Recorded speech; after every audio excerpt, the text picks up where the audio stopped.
భయ్యా दीदी दादा का बना थी पा बना रे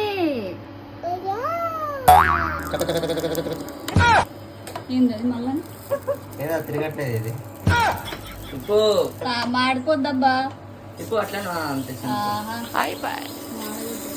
టేస్టీ ఏంటిది మాడిందా మంచిగా ఉంటది ప్రియా నో ఎవరు మీరంతా అది ఓల్డ్ డైలాగ్ రా ఫేమస్ డైలాగ్ రేపటి కోసం కాదు ఇప్పటి కోసమే లవ్ యూ అమ్మా సూపర్ లవ్